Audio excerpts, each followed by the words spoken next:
Mike's Woodworking Shop. So Mike's garage is where I come and make projects when I'm not in my garage. And if we get around here, there's Mike. Hello everybody, my name's Mike.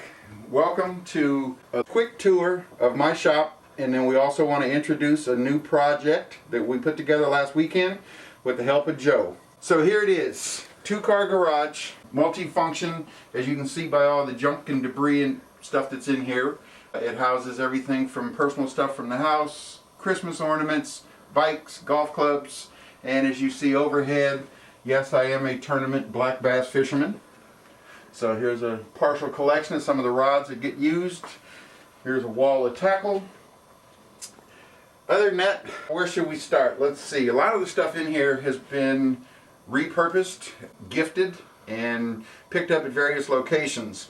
I'll start with one of the workbenches that was given to me by a great family friend. This actually came as a workbench that was connected to this top. Part of this workbench actually wound up down the road at Joe's house, getting used as a cart for storing some extra lumber. I picked this cabinet up at a reuse center, a basic cabinet, a lot of stuff in blow molded boxes. I've got pin nailers, routers, jigsaws, drills, things of that nature, staple guns.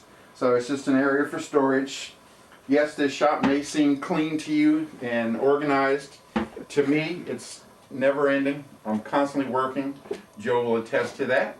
He says that, but if you look at his bench, it's clean and everything is put away. So yeah, drawer with drawers on ball bearing, full extension ball bearing slides that I picked up at a reuse center. Turned out great.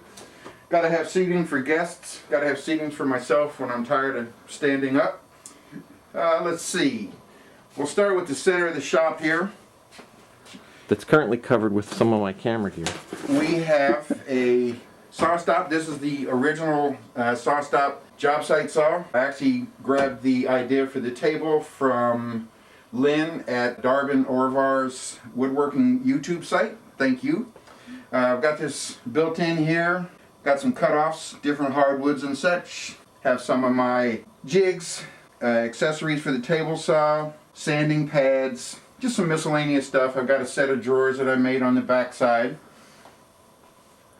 And then underneath it we have a 4x4 wood storage on wheels. Slide out tray here that rolls out. Actually it goes the other direction, but I put sheet goods on it, and you can see that it kind of pulls out. But yeah, it's got plywood cutoffs on it, a lot of flat and sheet products. Let's see, so we'll start here. Here's just a utility cart. Got a little Ryobi general purpose chop saw mounted on it, scroll saw inside. Here is one of the carts I made a while back to hold my DeWalt sliding compound miter saw. Once again, some tools underneath. Battery charging station. You see here, pulls out, portable, make it easy to put away. Space is a premium in here, so I've tried to maximize as much as I can. Moving on over, I've got a Rockler router table. I've got a 3 horsepower router inside, and to make it more useful, actually just came up with this idea to store router bits. So this is just a little bit of the collection of the router bits that I own, but it gets the job done, and then when these go back in, you can take the trays with you, which is nice. Makes them easy to put away, lock in place. The benefit of this is that it slides around my dust collection box, which I made. Has 2 ports, one on the top, one down below. Does a decent job with dust collection. Can be improved, I'm working on it. Bottom drawer, holding some more router accessories, Rockler box joint jig, a couple of 3/4 routers, plunge bases, things of that sort. That's the router workstation. Here's a old school but heavy duty little Delta bandsaw that I purchased many years ago. It's come in handy for quick little cuts. Still don't have a floor standing bandsaw, but I'm hoping to get one once we move to our new location. some jigs and fixtures. I got a chisel sharpening guide. I've got a shooting board, Craig pocket jig, little miter box that I made. I spotted somewhere and liked the idea and borrowed it. Let's And then see. on the other side is where he has his parts bins stored, so that makes it convenient. Yeah, I didn't want to get in the way, but I've got all of my pull-out cases all labeled with all my hardware. Nice, easy fix, easy to get to. This wall here, as you see, we've got household needs, ladders, a couple sawhorses for out here. This table, which actually was being thrown away, has a scissor style folding base that it sits on, so it's good for doing some small glue ups, doing some detail or assembly work. And then I got him into the whole 20-inch box fan with filter, Yes, yep. because that tends to work really well. And then you got some miscellaneous wood, Yep, a lot of cutoffs. and then the pipe clamp I've got and other storage. a wall that we made for a bunch of different clamps, F-style clamps. I've got Bessie, I've got Irwin, I've got some Jorgensen, I've got some Harbor Freight. You can't beat the little 6-inch F-style clamps from Harbor Freight. I saw this idea as a mobile shop cart, so this actually rolls wherever I need it to. It's just a dust deputy on top of a rigid shop vac, but it's on a cart that is mobile. Once again, space is at a premium. I move a lot of stuff, especially when the weather's nice. Right now it's really cold outside here in Northern California. Cold for us anyway. But I'll roll stuff out onto the apron outside. Works perfect. I've got a bunch of stuff hanging up top, electrical cords, vacuum hoses, air lines. Way to store your little small spring clamps. Just clipped onto a belt, Yep. which works good. Part of a web belt just hangs there. It's a great idea. You can attach them to the roof or the ceiling joists. In this case, piping running through the shop works handy for putting wood overhead. Here's another one of the box fans. Thank you, Joe. And let's see, working our way around, we've got tool cart here, patio umbrella because the wind's blowing. Nothing special. Except that they're all labeled pretty much. So he knows where everything is. And there's labels so that when he says, hey, go get this, I can have a chance of figuring out which drawer it's supposed to be. Easy for me to find, locate. Kind of tells me what's what, where things are. Saves time. When you're in a small shop, space is a premium, so is being very efficient. Of course, that's in any shop. Oh, we should show him the tape dispenser cart. Oh. So as you can see, I have a ton of different style tapes and needed a way to display them. So the idea that was set up, it's magnetic, pulls off the wall, set it down, grab the tape you need, pull off, make your cut, put it back. It's convenient, it's out of the way, and it's magnetic. So we screwed some hard drive magnets down underneath or up underneath the cabinet, and then the sheet metal goes over the piece of wood for the base of the tape thing. So there's no magnets on the piece itself, but it just holds there. So that way if you set it down, it's not going to stick to anything or mess anything up. In the cabinet, which was behind me at the beginning, miscellaneous, some finishes, solvent solutions, caulks, stuff that once again gets used in the house. Batteries, you can never have too many batteries. Another one with just some books and reference material. And then on this end here, more stuff. Glues, spreaders, cleaners, things of that sort. The little history note here. The license plate frame was given to me by a really good friend, but it's ironic because 1956 and 1962 are the year that both my wife and I were born. So I thought that was a neat little addition. And then he has all his clamps up top. Yes. Again, since he doesn't have everything all sealed up like my garage, he can actually use his rafters for storage, which is convenient.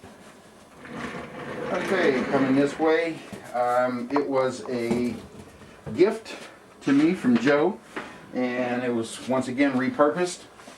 This cabinet was actually part of a desk that Joe had located. He kept part of it. I took this part. Works out perfect.